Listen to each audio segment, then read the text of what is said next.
All right, welcome back. I've been testing out the TBS Mambo radio featuring Tracer, this guy right here, for the past I don't know, it feels like it's been a while. I made the live stream with the unboxing and my initial impressions, and then I just disappeared even though I promised to review it. Now, I have a really good reason for that, and part of that reason is the same reason that I have freaking 3 Mambos laying around. So let me tell you what happened with my Mambo. I initially got one of these TBS Mambos with the intent of doing a little review on it, giving it away on a live stream, and then if I really liked it, maybe getting myself a second one.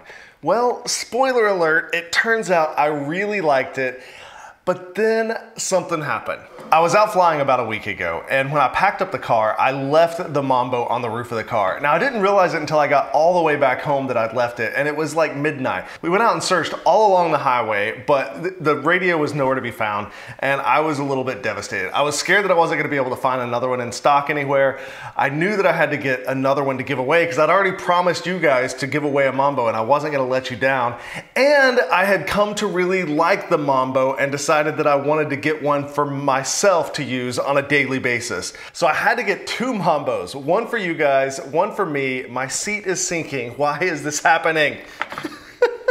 Now, I've got 2 empty boxes here, but this third one has a fresh Mambo, which I will be giving away on a live stream. If you want to get in on the giveaway and enter it to win, stay tuned to the end of this video. I will give you all the details about when to expect the live stream, what it takes to enter, and we'll have a good time with that. Now that we've got the story of how I ended up buying 3 TBS Mambos out of the way, let's dive into this radio and talk about some of the specs, some of the details, and eventually we'll get into my thoughts on the radio itself. Now, the TBS Mambo is a new controller from Team Black Sheep. It is running OpenTX, well, not exactly. It is running Freedom TX, which is a fork of OpenTX that Team Black Sheep has said they have the intent of rolling back into OpenTX with OpenTX support. Now, the reason that they did that is the same thing that they did with the Tango.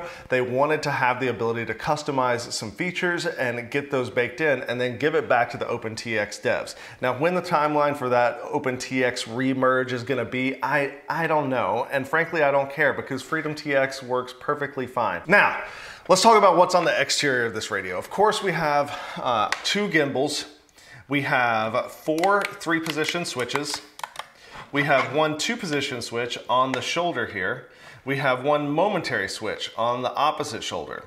On the front, we have trim switches, which is a change from the Tango 2. And we have our typical OpenTX navigation buttons. We got a page, a menu, exit, and then a control knob with the select option. Now, if you flip it over to the back of the radio, you're gonna see that it has a JR module base. So you can put Crossfire in it, you can put a multi-protocol module, you can put Ghost, you can put Express LRS, you can put any kind of module that you can get that fits a JR bay, right?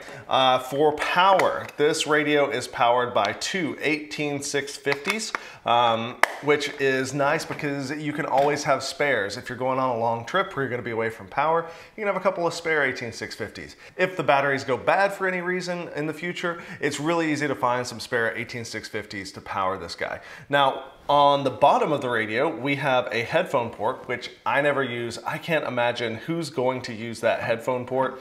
And then a USB-C port. Now, the USB-C port can be used for not only updates through Agent X, of course, be used as a USB joystick for playing simulators.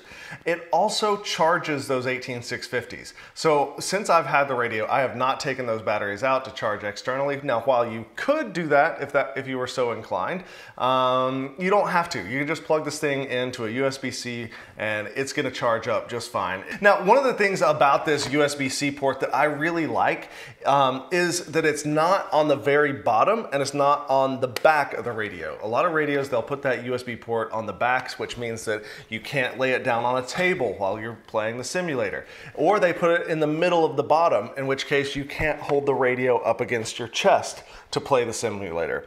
With this one being off on the side at a slight angle, I find that I can not only lay it on the table, but I can also hold it up against my body and still have the USB-C cable hooked in. When I first got this radio, I hooked it into the computer and I played Liftoff for a while. And if you're not familiar, you have the option of creating a custom reset button in Liftoff. And what I like to do to get used to the feel of a radio and used to what I intend to be the arm disarm switch, what I will do is map the reset button in Liftoff to be what I use as arm on a real drone.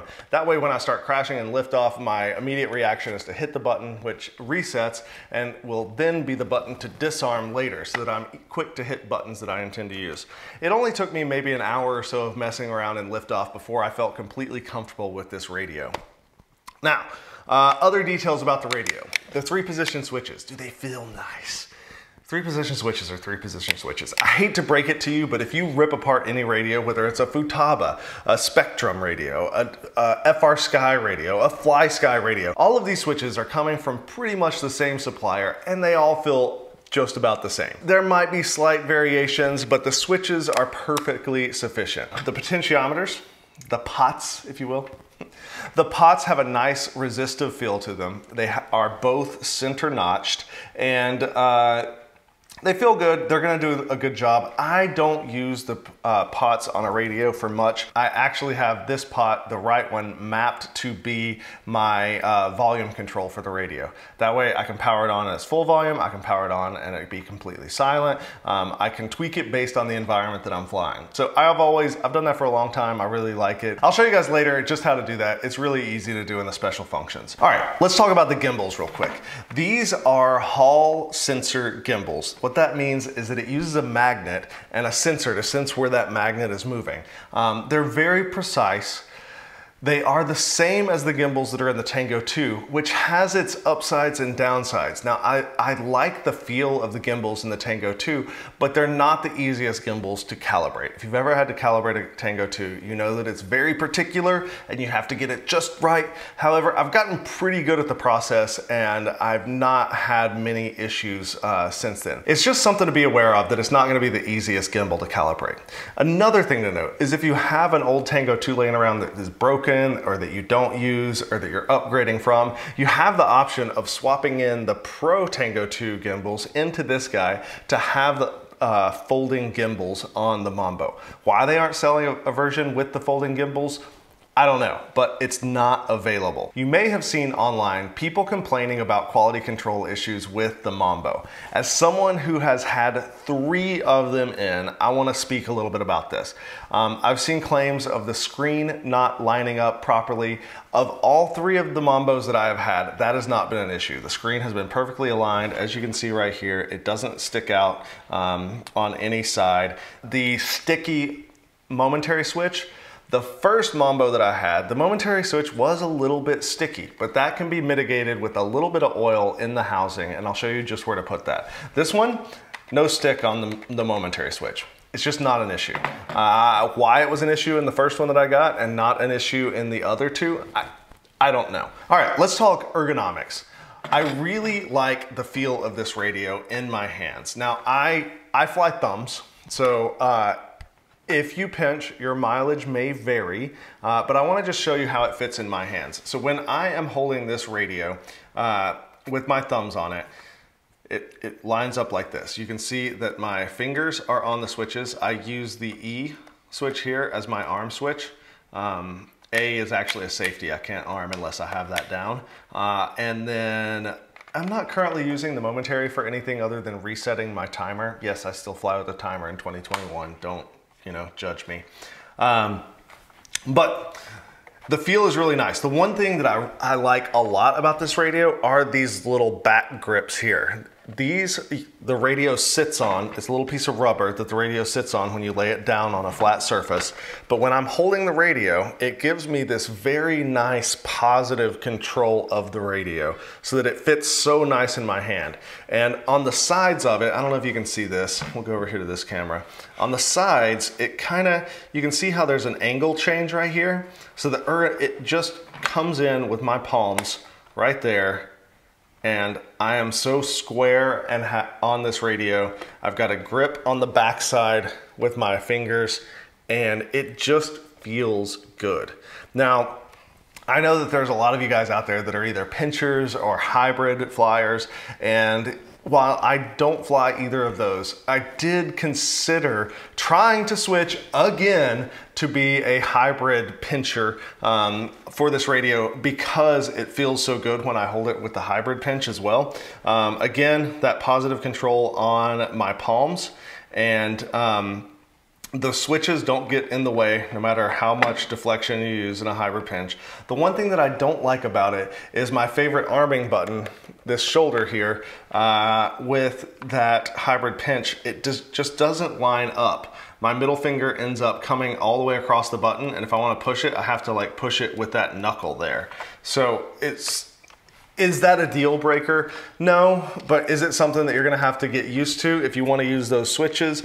It absolutely is. Is it better than the Momentary switches on the Tango 2, which are all the way around on the backside for somebody who's a hybrid pincher?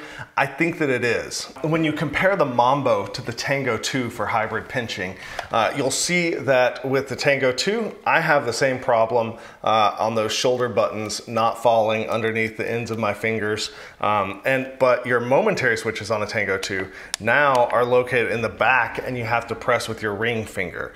So for a hybrid pincher, I would say that the Mambo is a much better feel of a radio. Now, that's coming from somebody that flies thumbs, so why is it that I want to switch? Well, the first and most important reason is that my daily flyer I want to use for all the things that I fly, right? And I've been in the RC hobby for a long time. I do primarily fly multi-rotor FPV drones where you don't need trims.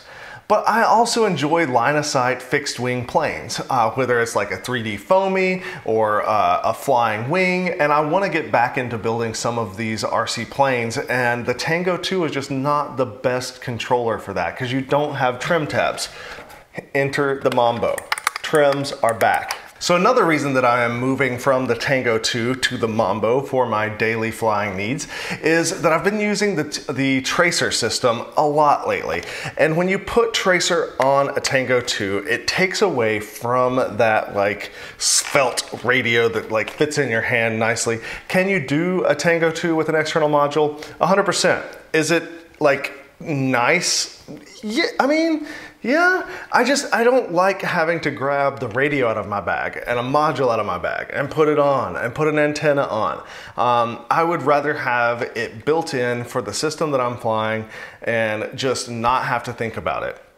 The other thing with the Tango 2 that I've never been a fan of is that there's no center section here. So when I'm holding the Tango 2, it doesn't ever like rest up against me. Even with the Nirvana, I was able to rest the radio against my body.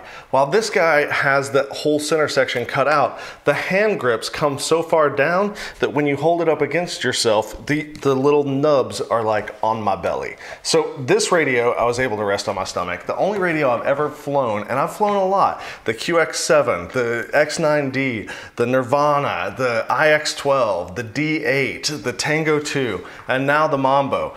Every radio I've been able to rest against me. Now I don't use a lanyard, I fly with thumbs with no lanyard, so you know, your mileage may vary on this, but I like being able to rest the radio. Have I gotten used to flying the Tango 2 without being able to do that? Yeah, but I just feel a little bit more secure when I'm flying the Mambo, set up against my body, grips on the fingers. I'm just locked in and I'm ready to go. So those are the reasons that I'm moving to the Mambo. Let's talk about some of the things that I really like. One of my favorite things is this internal antenna. Now, yes, you can add an external SMA adapter onto the Mambo. It's very easy to do. I'm going to show you where the connector goes. You drill it out right here. You get, I think it's a U.FL to SMA extender. I'll verify that when I get into the radio. I highly doubt they used anything else. And then you have the ability to add an external antenna on. In my experience with the Mambo, it isn't necessary. I've gotten more range than my 5.8 video system pretty much everywhere that I've gone. Whether you're running analog or the DJI digital FPV system, you're gonna get more range with tracer than you need. So, thoughts, considerations. We've talked about the feel, we've talked about all of those things. One thing to note, this screen is fingerprint prone. It is just, it takes a ton of smudges. I cleaned it off right before I started this video, and you can see that it is already completely covered in fingerprints. So unless you're getting some kind of screen protector for it, it's just, it's gonna be smudgy. One other thing that I've noticed is my lanyard ring, I can twist it just with my fingers. Now, maybe that's a feature and not a bug so that you can rotate it to be horizontal. Since I don't use the lanyard, it just like, it irks me. So when I take this apart to show you guys the internals, I am gonna go ahead and straighten that out. Now that we've talked about some of the differences between the Tango 2 and the Mambo and why it is that I am gonna be flying the Mambo for now, let's go ahead and dive in, take this radio apart. I may be changing the springs. I can't decide if I like the stiff springs or the soft springs. And let's see what is involved in this radio. So the first thing that you're gonna wanna do is if you're ever taking apart a radio, it's a good idea to have something soft on hand to lay the radio down on. In this case, you want to protect the switches and your gimbals from any kind of damage. So I'm just going to lay that down right here. We're going to set the radio down on it. That way we can, get at the screws without having any issues. Now on the back side of the radio, you will find 1, 2, 3, 4 bolts. They are 2.5 millimeters. I'm gonna go ahead and pull my 18650s out of the radio before I go any further. That will be necessary. So let's go ahead and get in here. And Now, I've not taken this radio apart. I have not watched anybody take this radio apart. I do not know exactly what I am in for, so we are gonna figure this out together.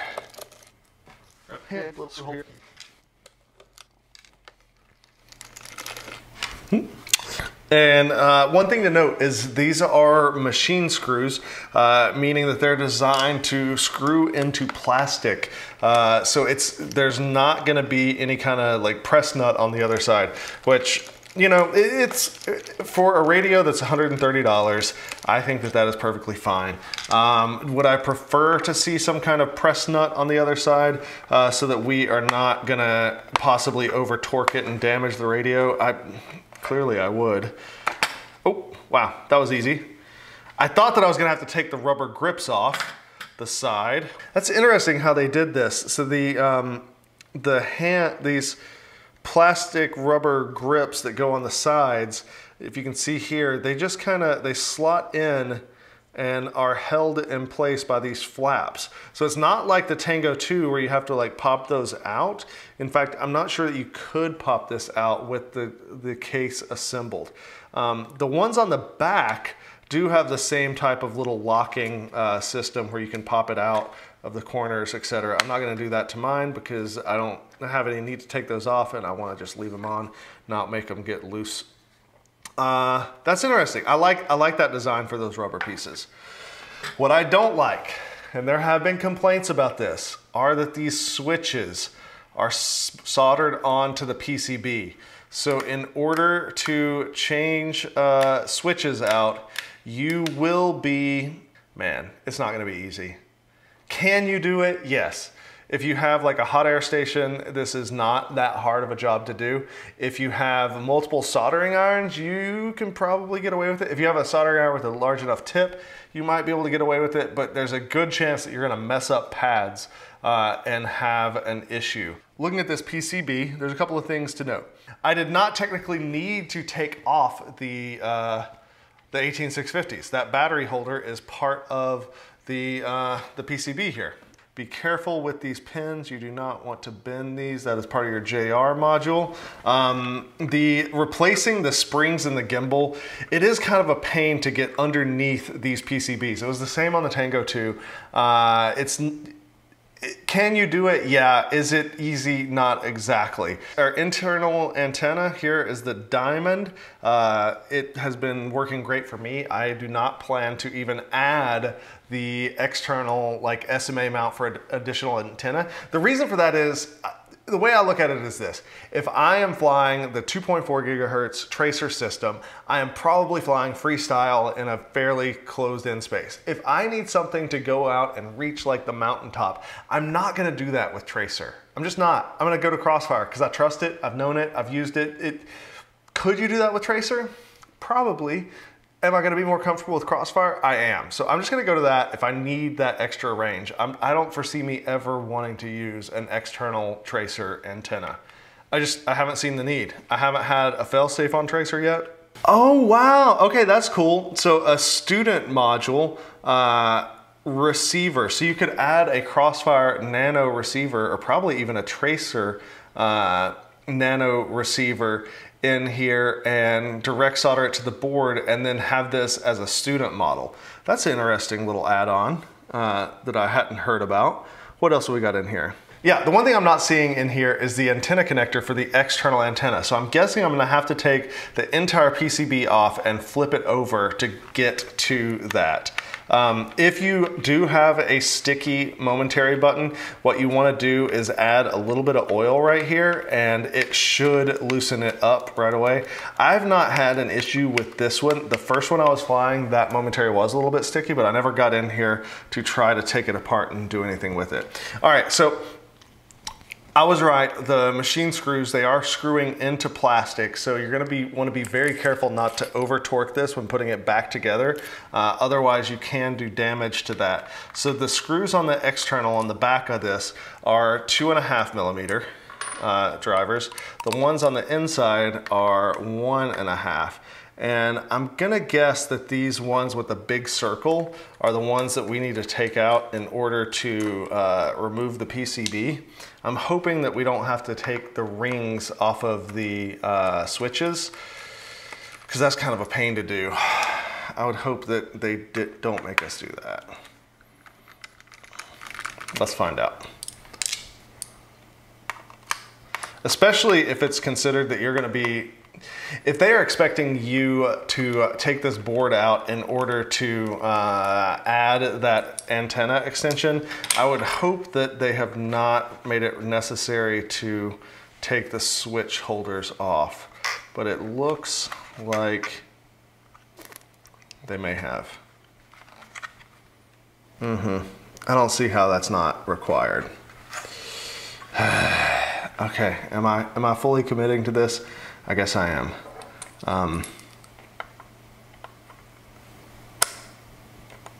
All right, well, I was able to get it spinning fairly easily there with just my 1.5 mil driver. Be careful when you're doing this not to break your switches. I'm pretty sure that all of these little screws here are mounted. Yeah, that's mounted to the gimbal. Wait, no, the ones that are gimbal say gimbal. So does that mean that this one is going straight to the front? Maybe I have to pull it out. Gimbal, front. I'm just gonna take every screw that says front out. Whoa, don't do that.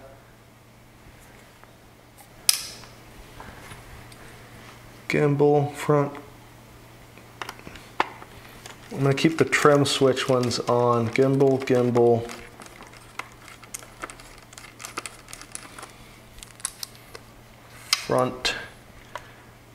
Front.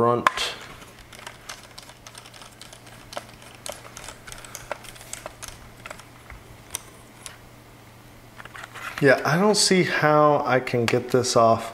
Okay, so the knobs are definitely part of it, needing to be removed. Just kind of pull those off there.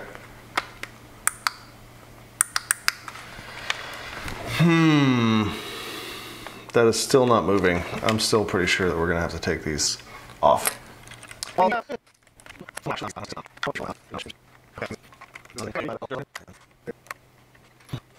Okay.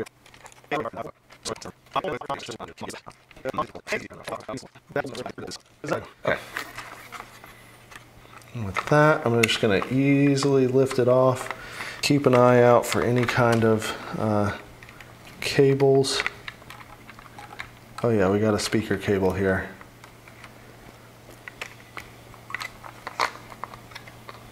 We've got a ribbon cable for the screen also.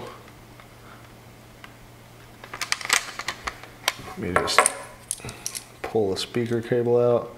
Give me a little bit of room there. If I had,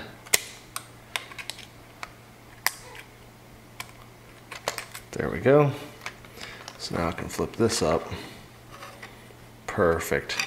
So that's your power for the screen, and also your ribbon cable to control the screen. Now on the front here, oh man, Trappy, I gotta say, this is, if you were intending to make it user installable SMA extender for additional antennas, that should be on the back side of this PCB so that you don't have to go through this whole process of taking it out. That being said, I am kind of glad that I've got access to this, because I'm gonna go ahead and tighten up this nut so that my lanyard ring doesn't spin.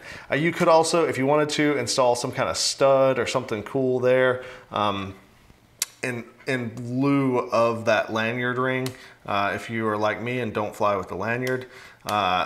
Like I said, these switches are direct soldered onto the PCB. Oh man, no, okay. I take back what I said. I said that it was like doable if you had a hot air station, or if you had a, you know, enough soldering irons that you, in a bind, you could replace one of these switches. And while that is still true, I want to draw your attention to this. Look at this guy from the side here. Oh, wow, all right, I'm losing pieces and parts. If you look at these switches from the side, you're gonna see that they are slightly angled. So even if you are able to remove them and get them on, you're gonna have to get that angle just freaking perfect. Oh, I am not a fan of that. Wow, okay. So opening the radio up is kind of a mixed bag here. Whew, I don't know what to tell you. Okay, from a user perspective, most of you are never gonna open this radio up, and that is a good thing. However, if you are wanting to do all sorts of, you know, mods to it, etc., it's not gonna be the easiest thing to upgrade and mod, or, you know, or replace switches, do maintenance on. At $140 though, I would argue that it's not really intended to be that radio. If it were me and I break one of these switches, I'm just getting another one of the radios. So, God, that is a hard pill to swallow. All right, well, I'm gonna go ahead and take a minute to put this guy back together. I am not gonna do the antenna mod. I told you why. I'm going to go ahead and tighten down my lanyard ring here. And then I'm gonna get everything put back together as it was before and give you my closing thoughts and tell you all about the giveaway. So stay tuned. I know that on my live stream I said that if I liked the Mambo, I was going to order the Ethics Mambo to keep for myself. Well, I didn't. And let me tell you why. Number one, the Ethics version is more expensive, and I felt that for me, there just wasn't enough upside. Sorry, Steel, love you, bro, but the kickstand is nice, and I am kicking myself a little bit on that feature. I could have sworn I saw the kickstand alone as like an item that could be purchased. However, I just went and looked, and that is not an option. So if you want the kickstand, it looks like the only way to get that is to buy the Ethics version. Aside from that, the knob going to 11, the fact that it says send on the knob, like, those just don't do a ton for me, and I like black electronics, so I like the look of this radio in black. I am a fan of it as is stock. I like the rubber grips. Maybe the Ethics ones are nicer. I haven't seen it in person. I haven't had a chance to get my hands on it. So maybe if I do, I might feel a little bit differently. But to me, I like this black radio. I'm going to be modifying it with some other like little things just for myself, like get my custom sounds on there. Maybe put some black stick ends on to darken it up. I might think about moving over a set of Pro gimbals onto this. One thing to note is while there's no antenna to make it easy to slide in and out of your bag, these switches and gimbals make it not so easy. So I am firing up the 3D printer right now, and I'm printing off a set of gimbal and switch protector that you can find on Thingiverse. Maybe I'll drop the link in the description below, assuming that I print it and like it, and I'll throw the link in. If you don't see the link, I didn't like the one I found, and I'll be working on my own. Other things to note, I also went ahead and looked on the TBS site in hopes that the PCB, like the main PCB in this radio, might be available. I don't know. The fact that those switches are on the main PCB and not some daughter board or connectors, I think that's going to be a deal breaker for some people, quite frankly, because you can drop your radio, you can break switches. I have broken switches on radios before. I think on this radio, for me, currently I am using like 1, 2, I'm only using 2 of the 3 position switches, but I don't do any angle mode or anything like that. So if I break a switch off, I'm probably just gonna move switches around. If you use all of your switches and you break a switch, it is going to probably mean getting a new radio, because let's face it, that everything is on that main board. You've got the radio, the antenna, the battery bay, all of the buttons. The only thing that wouldn't be getting replaced is like the shell, the plastic buttons, like bits of the switches, and the gimbals. So even if they do make a PCB for that with the switches on it available, it's gonna be close to the price of the whole radio, or at least, you know, a pretty sizable chunk of the price of the whole radio. So that's a hard pill to swallow for a lot of you probably. And if it wasn't like, if FPV was not something that I was so ingrained in, it might be a hard pill for me to swallow too, but I like the feel of the radio. And I like TBS, I like the tracer system, I like having the external module. I'm probably gonna get a Crossfire Lite module so that I have one that doesn't stick so far off of the back that I can just leave in there all the time for my Crossfire stuff. And this is gonna be our go-to radio. If in 6 months I change my mind and I'm back to the Tango 2, I'll let you guys know. But I'm such a radio slut. I get all the new stuff. I don't know what to tell you. Like I said earlier, I want to show you guys how I map one of these pots to be a volume control knob. As you listen right here, you can hear, and it's all the way down and off, and it's full blast again. So the way that you're going to do that is you're going to come over here to your there we go, special functions tab. Now I've got a couple of different special functions. One is to reset my timer. Anytime the drone is disarmed and I hold the Momentary for, I believe it is like almost a second, then it's gonna reset the timer. I have that mapped to a logic switch. The volume I just set whenever it is on all the time. S2 is my volume control. That's all you gotta put in there. And then I do an override on channel for the ARM channel, which is this button. I don't use the Betaflight, I know that in Betaflight you can do this now. I've been doing it in OpenTX forever. This way it's on all of my models. I don't have to worry about setting this up as a mode. It's just anytime that I map channel 5 to be the ARM channel, it is dependent on this, regardless of whether it's Betaflight, KISS, Emu Flight, Flight 1, or whatever they're calling it these days. You name it, it works. So, yeah, those are pretty much the only things I do in special functions. Giveaway time. Let's talk giveaway. That's right. Hops and Props is returning. It will be next Sunday night. So if you're watching this now and this video is freshly dropped, coming on Sunday. What is that? Where's the date? Sunday, August... Sunday, August 8th at 8 p.m. Eastern Time. Just laying it out there, 8 p.m. Eastern Time, Sunday, August 8th, Hops and Props is coming back, and the first giveaway for the first new stream is going to be this, not this TBS Mambo, one of these TBS Mambos. Which one is the one that has it? This guy right here. That's right, I have a freshie in this box. Haven't even put my mitts on it. It's gonna be yours. And if you win the radio and you want me to set it up just how I have my radio set up, I will gladly do that for you. If you want it completely fresh, never touched, I will ship it off just as is.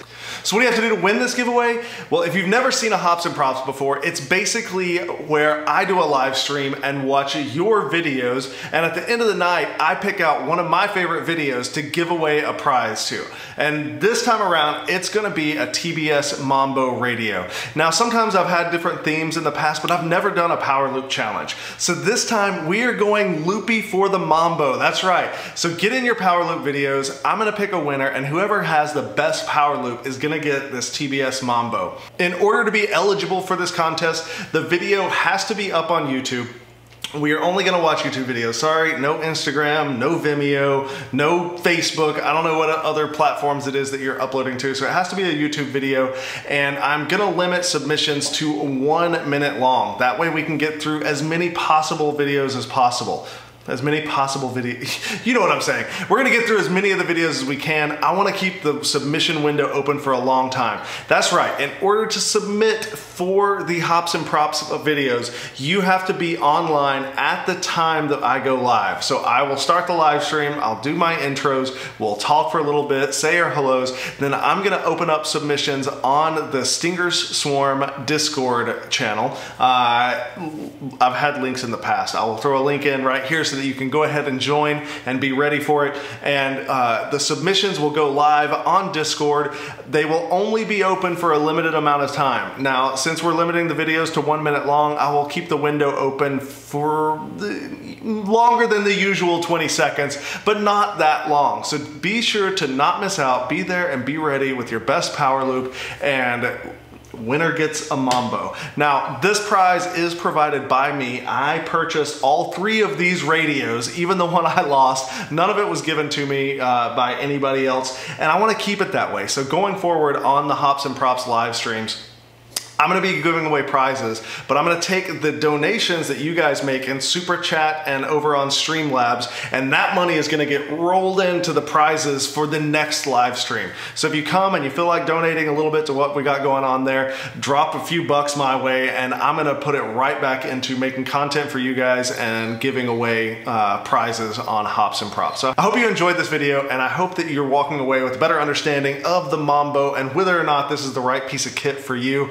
I know that I am looking forward to getting a lot more flight time in with the Mambo. Let me know what you think in the comments below. Hit that like button. If you haven't already, subscribe. I got more content coming. I have the TBS 69 for both Tracer and Crossfire that I'm gonna be testing out, but I gotta go back to analog for that. So we're gonna see how it is for me flying analog after flying digital for nearly a year, almost exclusively. So until next time, we'll see you later.